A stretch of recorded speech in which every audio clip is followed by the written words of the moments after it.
This is CBN NewsWatch. And thanks for joining us for CBN NewsWatch. I'm Heather Sells. A historic 35-day government shutdown is over for now. The president says he will reopen the federal government for a brief period while he negotiates with Congress on his demand for billions in border security. I am very proud to announce today that we have reached a deal to end the shutdown and reopen the federal government.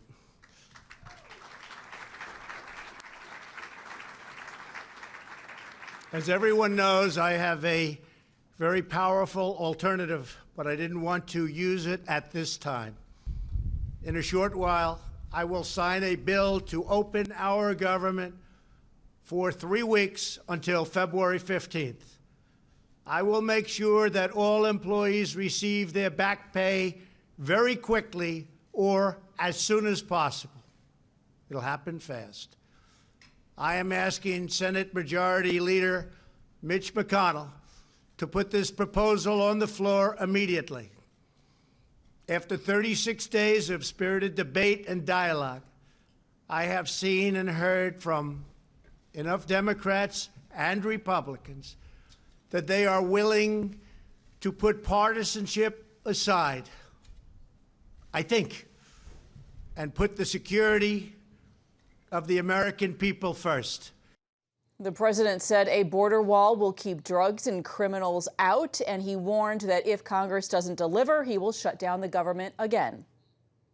We really have no choice but to build a powerful wall or steel barrier. If we don't get a fair deal from Congress, the government will either shut down on February 15th again, or I will use the powers afforded to me under the laws and the Constitution of the United States to address this emergency. We will have great security. And for more on this, we go now to CBN's Capitol Hill correspondent Abigail Robertson. Abby, what can you tell us about how this might play out? The House and Senate have to pass the exact same bill in order for it to get to the president's desk and to get this continuing resolution in place to temporarily reopen the government, get these federal workers their paychecks, get the airports back running to speed. So the lawmakers are definitely, they are so eager to get the government reopened.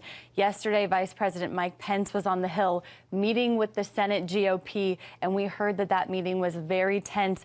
There were a lot of Republican senators expressing their frustration over the situation. They are taking a lot of heat from their constituents right now, and we are definitely seeing some lawmakers on both sides of the aisle break with their leadership and say that they are willing to compromise just to get the government reopened. They're tired of hearing the stories of the federal employees who are really struggling right now. This situation does not look good for anybody. Abby, it's clear that this political pressure helped to end the shutdown, but going forward, is there enough pressure, in your view, to figure out a spending plan through September? Democrats have said that a lot of them have come forward and said that they are not fully against border security. In fact, for decades, Democrats have voted for a physical barrier at the border wall. I think what we've seen a lot of the problem right now is that President Trump made it his main campaign promise, and now it's become this big political issue. So they're suddenly seeing people rally against it. But there have been many Democrats on the Hill who have emphasized that they actually would be okay with some type of physical barrier on the southern border. So I think in the next 3 weeks, we really will see some good faith. If the next 3 weeks, if we get the government reopened, I think we really will hopefully and prayerfully see some good faith negotiations take place in Capitol Hill, where we might see some immigration reform looped into some type of long-term spending bill that they can all be happy with. I talked to Senator Tim Scott yesterday, and I asked, what is it going to take to get the government reopened? And he said it's going to take a compromise where both sides can declare victory to their base, to their party. So that's what we need to see, something where both sides feel like they've won at the end of the day. Thank you, Abby. A New York Times reporter's tweet on a viral hashtag called Expose Christian Schools has gone viral itself, creating a firestorm of reaction with many of the comments in support of Christian education. Take a look at the original tweet. The Times reporter says he's writing about the Expose Christian Schools hashtag and says, "I'd like to hear about your experience and its impact on your life." After a number of tweets questioned his apparent negative slant, he changed his tweet this morning saying, "I'm writing about the response to it and want to hear about all experiences, including positive stories impact about your time in school." Our Mark Martin is following this story and joins us from the CBN newsroom with more on the reaction to tweets. Mark, there has been a lot of negative media coverage lately on Christian schools. What do we know about why this Times reporter changed his tweet and asked people to share their positive experiences? Heather, CBN News reached out to reporter Dan Levin, whose Twitter account says he covers young America and the issues they care about. He has not yet responded to our inquiry. Now, so far, more than 9,000 people have responded to Levin's tweets. Positive responses toward Christian school include this one from Stephen Russ, who wrote, "Attended a Christian school, got an incredible education, missed out on the unhealthy effects of the public education system, and I use my education every day. Thankful for my education." And this one from Meg Losi, who tweeted, "I went to Catholic school from pre-K to 12th grade. I wouldn't change a thing. I learned in a loving environment. My schools were amazing and each day was a fun lesson. The Bible and my faith were integral to my education, but so was being a strong woman and a loving person." Not all responses, as you can imagine, have been positive. Take, for instance, this one from Meredith Stark. She tweeted, "I went to a conservative Christian school from age 5 to 12. I was bullied constantly for birth defects, was told I asked too many questions and should be quiet and sweet like the other girls, and was publicly shamed and punished for praying in the incorrect fashion." CBN News reached out to the Association of Christian Schools International, who released a statement saying the organization is saddened but not altogether surprised by some of the misunderstanding and misrepresentation stemming from recent reporting on Christian schools. In this country and around the world, Christian schools seek to provide rounded education anchored in historic Orthodox faith that prepares students to be tomorrow's citizens of the world, people of character, compassion, and excellence. It appears the hashtag Expose Christian Schools gained traction after a report on Vice President Mike Pence's wife, Karen. Earlier this month, she came under fire for taking a part-time position as an art teacher at a Christian school in Springfield, Virginia. At issue, Emmanuel Christian School, like most traditional Christian institutions, requires both students and faculty to affirm that they are born-again Christians and will follow the tenets of the faith, including ones that relate to hot-button issues like marriage and sexuality. And Heather, critics view the school as being openly hostile to members of the LGBTQ community because they declare biblical beliefs on sexuality. Back to you. Thanks, Mark. And joining us now from the National Religious Broadcasters Association is Vice President of Communication, James Smith. James, you've been following the mainstream media's focus on Christian education in recent weeks. What do you make of the New York Times reporter changing his tweet, asking people the second time around to report on their positive experiences with Christian education? Well, Heather, good to be with you. I think it's a little bit of a walk back on his part to attempt to show or give the appearance of more balance when it's very clear from the first tweet the perspective that he was coming from. As your setup piece noted, this is in the context of a controversy just in the last week about Karen Pence. And notice the controversy is not about her teaching at any old Christian school. It's that she's teaching at a Christian school that upholds traditional, historic Christian values and doctrine. She could teach at a liberal Christian school or some other kind of private school, and it wouldn't be controversial. It's only because she is willing to teach at a school that actually upholds traditional evangelical morality that it's a matter of controversy. And that's a sad state of affairs for the New York Times to exploit that to push an agenda to harm evangelical Christians. Well, it's really interesting, the timing of all of this, because, of course, you know, Christian schools are not anything new. Why do you think now that there's this particular focus on Christian education? Well, I don't think it's just about Christian education, but it's certainly about that, but it's also about much more. We are in a context now of heightened criticism and attacks, really, on Christians of various denominations. In the last week or so, again, we have an attack on a judicial nominee who, because of his membership in the Knights of Columbus, a Catholic organization that's well known for its work around the United States and around the world, really. And so you have that, and you have these other developments, and certainly the last weekend with the developments related to Covington Catholic School. Certainly part of what fed that narrative, certainly part of what fed that and made that a viral story was the fact that it was a Catholic school. So we're in a context here of a broader cultural conflict, and Christian schools in this case are being used as part of pushing that conflict, I believe. All right. Well, certainly challenging times to be a believer with this particular context. James Smith with the NRB, thank you for your time. Thank you. Roger Stone, a former campaign advisor to President Trump, has been arrested in the special counsel's Russia investigation in a raid at his Florida home this morning. Stone's indictment alleges that unnamed senior Trump campaign officials contacted him to ask when stolen emails relating to Clinton might be disclosed. It accuses Stone of witness tampering, obstruction, and false statements about his interactions related to WikiLeaks release. Stone is the 6th Trump aide charged in Mueller's investigation into potential coordination between Russia and the Trump campaign.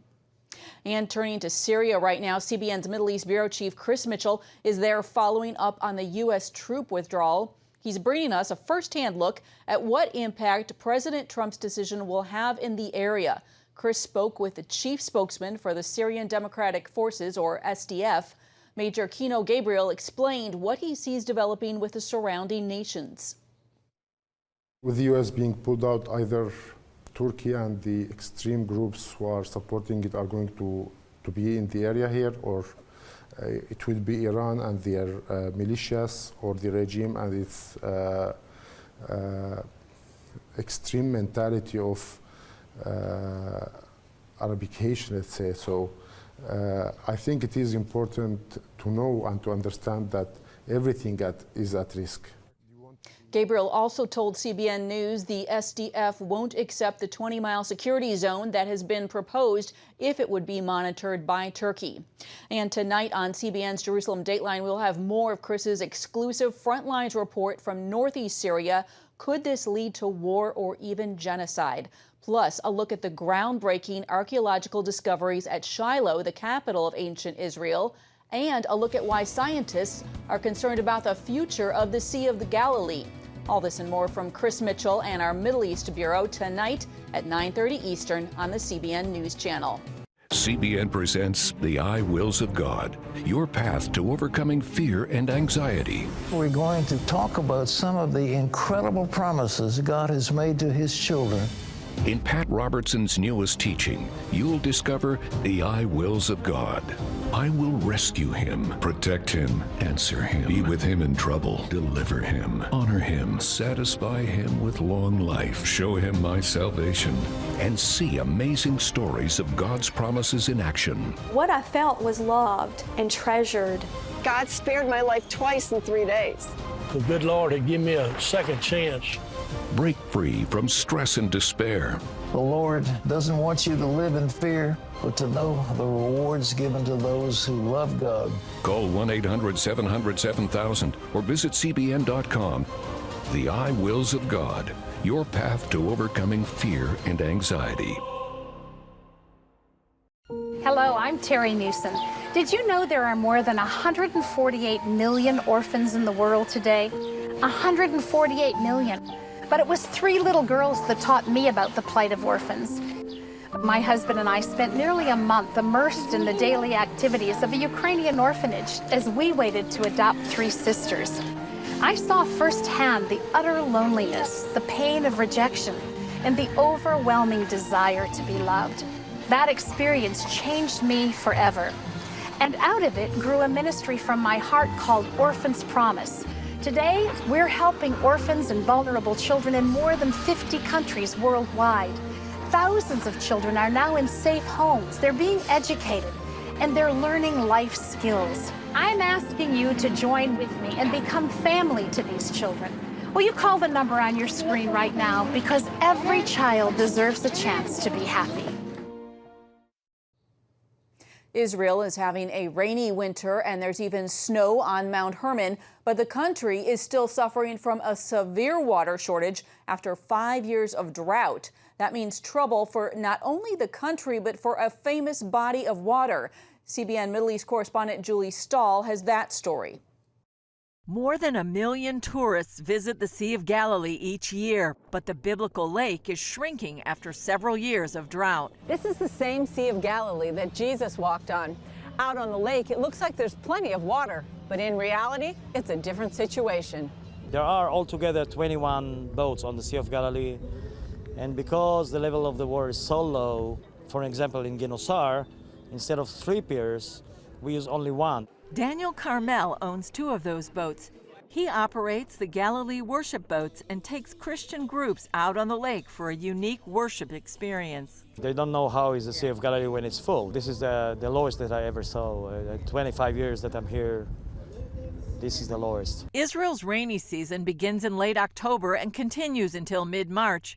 After that, it usually doesn't rain. The lake is the main thing that characterizes, our life here from every point of view. Although today, unfortunately, we cannot make our living from fishing. Uzi Velish was born in a kibbutz on the Sea of Galilee and has lived on kibbutz Ginosar since it was founded in 1937. He's seen the lake at all different levels. When my first daughter was married, it was 93, it was very full.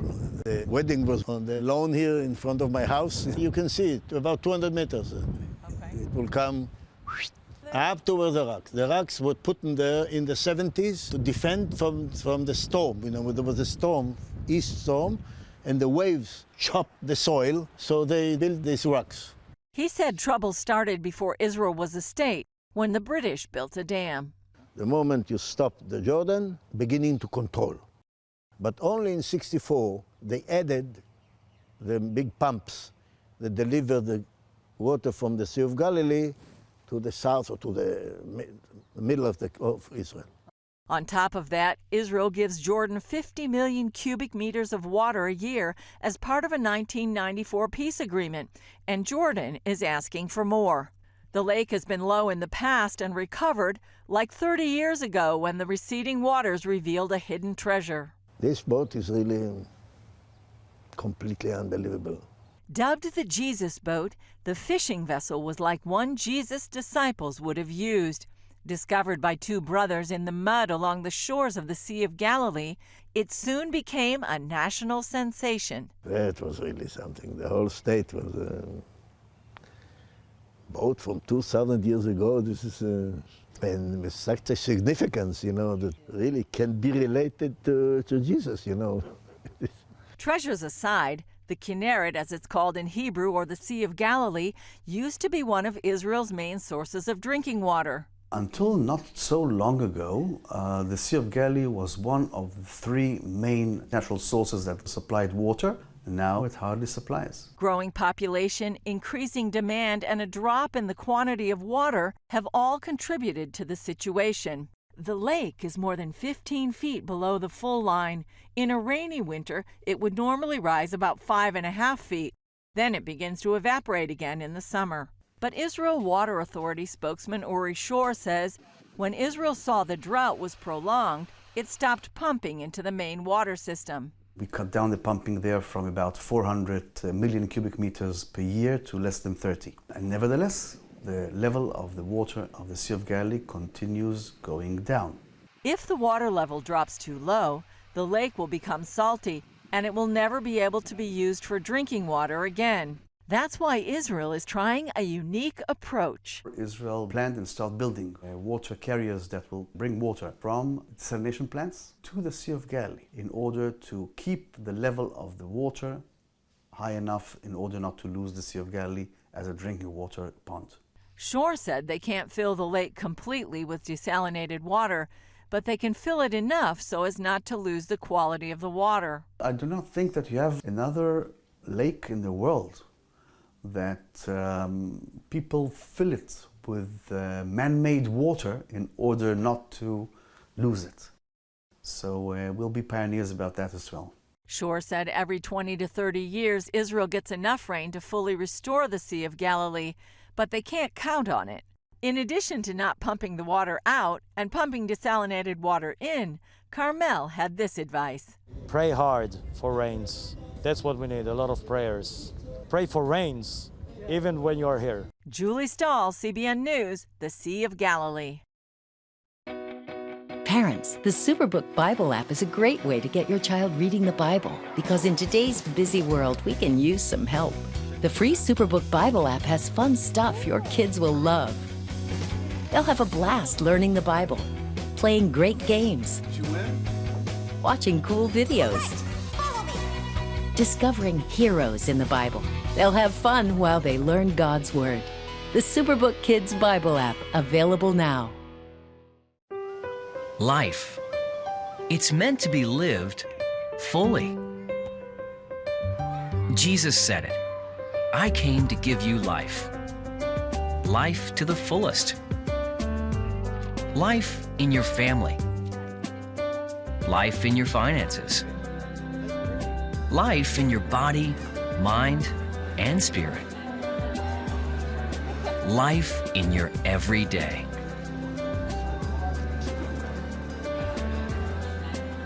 At CBN.com, we're taking what Jesus said seriously. We're here to help you discover life. Life. Live it fully. CBN.com.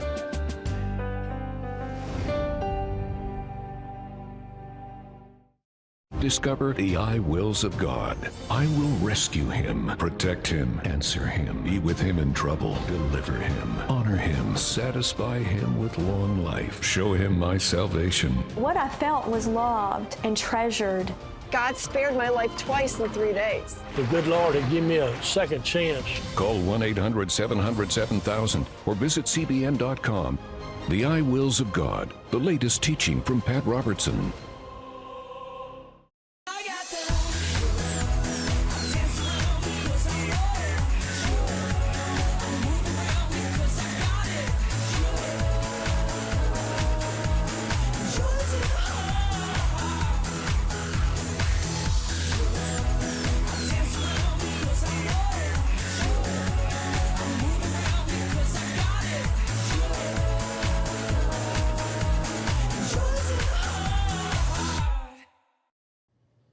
And welcome back to CBN NewsWatch. Joining us now, CBN's Jessica Chaco to bring us this week's trending stories from faithwire.com. Jessica.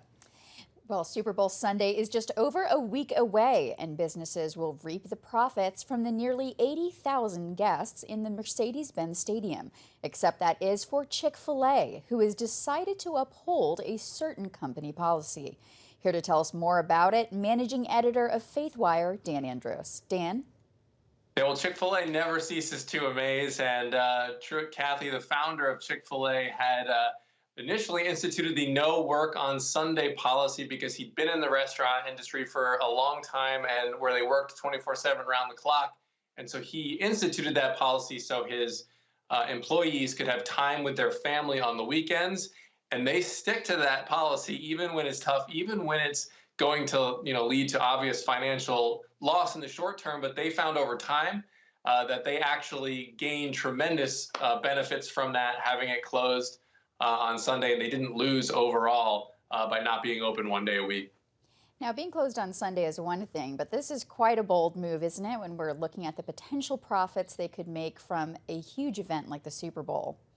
Yeah, there's obviously going to be a ton of foot traffic there, and some people are even wondering, why is there a Chick-fil-A in a football stadium when those games are on Sunday? But there are hundreds of events at Mercedes-Benz Stadium, the soccer games and concerts and all of those other things that Chick-fil-A can be a part of. But yeah, it just shows that they really truly believe what they say they believe, and they put their money where their mouth is. Thanks, Dan. Well, in our next trending story, a single mom has the surprise of her life when her second adoption leads to what she calls a miracle. Dan, tell us about it. Yeah, Katie Page said she never really was one to believe in miracles until this happened.